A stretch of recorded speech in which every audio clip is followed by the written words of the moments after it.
تبقى اشكال الكاروكيت وخصوصا الكاروكيت اللي معاه شنطه. سالتونا كتير هيجي امتى الكاروكيت اللي معاه شنطه، هنقول لك ان وصلت اشكال جديده والوان جديده من الكاروكيت ومعاه شنطه مستلزمه. ازيك يا عم محمد؟ ازيك يا باشا؟ تعالى نوريهم اشكال الكاروكيت. الكاروكيت ده عباره عن ايه؟ قطعتين. ده هو شنطه الام، بص شنطه مستلزمات تحط فيها كل اللي انت عايزاه، وثلاث قطع يعتبر عم محمد كمان، لان في جراب برونه كمان معاك. يعتبر 3 قطع. ادي الشنطه بتاعت المستلزمات. فيك الشنطه واسعه على فكره يا جماعه، تاخديها بقى راحه المصيف، راحه هنا راحه هنا، يبقى شنطه تحط فيها كل اللي انت عايزاه للبيبي. تحطي هنا حفاضات، تحطي اكل، تحطي غيارات، وتحطي اي حاجه انت محتاجاها هتبقى في الشنطه دي. لذيذه قوي. كمان فيها ميزه اللي يقدرش لها كتف كده صح؟ كتف كمان وكمان ايد هاند.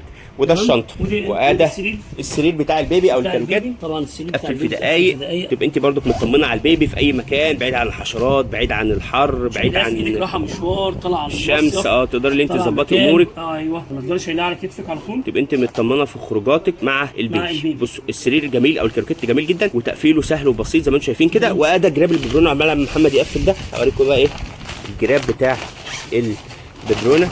ده جراب ببرونه واخد من نفس لون الشنطه. تحط الببرونه هنا تحافظ على الرضعه بتاعت البيبي او الاكل اللي هتديهوله، يبقى لذيذ قوي. ماشي تعالوا نشوف. ماشي تعالوا نوريهم الالوان. بص ادي كده، وفي الناموسيه اهي كمان. بصوا فيها ناموسيه عشان الحشرات، لذيذ قوي. كمان في هنا برده جرابات صغيره او جيوب هنا، وهنا وفي الجنب هنا برده الجيب اهو كمان. جميل. لذيذ. يعتبر سرير متنقل للبيبي. تقدري تطمني على البيبي، حاجه مطمنه عليه. ايوه ماشي. تعالوا نوريهم الالوان يا عم محمد. بسم الله ما شاء الله، الالوان كتيره. ازرق وكحلي، في كحلي، في عندي درجه بامبا، في عندي مشجر برضه، بامبا ساده اشكال كتيره، فواتح وغوامق مع الاشكال. هات درجه اللبني كمان، في درجه غامقه كحلي خالص اهي وراك يا عم محمد، ممكن تشوفها برضه. كحلي في احمر. بص على رسمه لذيذه.